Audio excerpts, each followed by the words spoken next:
অবশেষে আয়নাঘরের প্রমাণ পেয়েছে গুম কমিশন, জমা পড়েছে 400 অভিযোগ। বিগত আওয়ামী লীগ সরকারের সময়ে গুমের ঘটনা তদন্তে গঠিত গুম সংক্রান্ত কমিশন অফ ইনকোয়ারি কার্যক্রম শুরুর 13 কর্মদিবসের মধ্যেই 400 অভিযোগ জমা পড়েছে।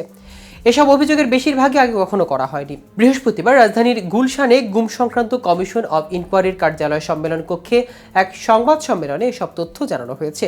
তবে সবচেয়ে বেশি অভিযোগ পড়েছে কোন সংগঠনের বিরুদ্ধে, আর এ ব্যাপারে কি বলছে কমিশনের অন্যান্য সদস্যরা, এ নিয়ে বিস্তারিত থাকছে আজকের প্রতিবেদনের বাকি অংশে। কেটিভি নিউজ 24 চ্যানেল থেকে আপনাদের সাথে আছে আমি মাহমুদ রহমান সিয়াম। ভুক্তভোগীদের দেয়া অভিযোগ অনুযায়ী প্রতিরক্ষা গোয়েন্দা মহাপরিদপ্তরের কার্যালয়ে গিয়ে জয়েন্ট ইন্টারোগেশন সেল সন্ধান পেয়েছে কমিশন। এটি ডিজিএফআই এর সদর দপ্তরের ভেতরে অবস্থিত। দোতলায় ভবনে 22টি সেল আছে, তবে 5 আগস্টের পর সেখানে অনেকের তথ্য মুছে ফেলা হয়েছে। সভাপতি মইনুল ইসলাম চৌধুরী বলেন, গুম সংক্রান্ত কমিশন অব ইনকোয়ারির গুমের ঘটনা তদন্তে নিরপেক্ষ ও স্বাধীনভাবে কাজ করছে। কমিশনের কার্যপরিধি অনুযায়ী 2009 সালের 6 জানুয়ারি থেকে 2024 সালের 5 আগস্ট পর্যন্ত সময়ের মধ্যে গুম হওয়া ব্যক্তিদের বিষয়ে তথ্য সংগ্রহ করেছে। রাষ্ট্রের পৃষ্ঠপোষকতায় বা আইনশৃঙ্খলা রক্ষাকারী বাহিনী কর্তৃক তারা গুম হয়েছে তাদের অভিযোগগুলো নিয়ে আমরা কাজ করছি। যাদের বিরুদ্ধে অভিযোগ তাদেরও আমরা রাখব, বক্তব্যের জন্য সময় দেব। অভিযুক্তরা না আসলে আইনি ব্যবস্থা গ্রহণ করা হবে।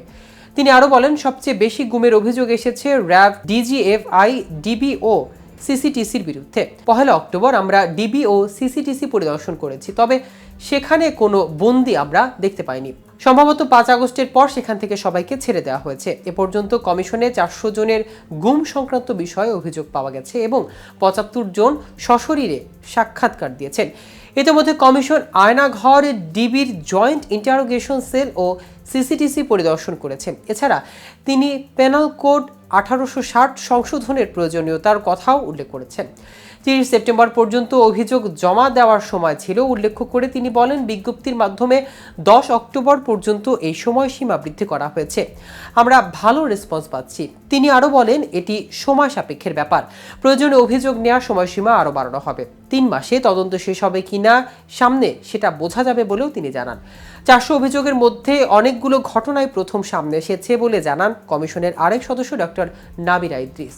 তিনি বলেন, যারা অভিযোগ নিয়ে এসেছেন তাদেরও বেশিরভাগই এর আগে কখনো গুম নিয়ে কথা বলেননি বা কোথাও অভিযোগ করেনি। অনেকের ক্ষেত্রে থানায় জিডিও নেওয়া হয়নি। তিনি আরও বলেন, আমরা সবাইকে কমিশনে আসতে আহ্বান জানাই। আমরা মনোযোগ দিয়ে কাজ করতে চাই। ঢাকার বাইরের থেকেও অনেক অভিযোগ আসছে। কেউ আসতে না পারলে ডাকযোগে অথবা ইমেইলে অভিযোগ পাঠাতে পারেন। আমরা সেগুলো সমান গুরুত্ব দিয়ে দেখব। আমরা ফোন করে তাদের সাথে কথা বলবো এবং কথা শুনে নেব। উল্লেখ্য, গত 27 আগস্ট এক গ্যাজেটে প্রজ্ঞাপনের মাধ্যমে কমিশন প্রতিষ্ঠা লাভ করে। পরবর্তীতে 15 সেপ্টেম্বর সংশোধন করে গুম সংক্রান্ত কমিশন আনুষ্ঠানিক কার্যক্রম শুরু করে। দর্শক, আজ এ পর্যন্তই। সারা দেশের নিত্য নতুন সকল আপডেট পেতে কেটিভি নিউজ 24 এর সাথেই থাকুন। ধন্যবাদ সবাইকে।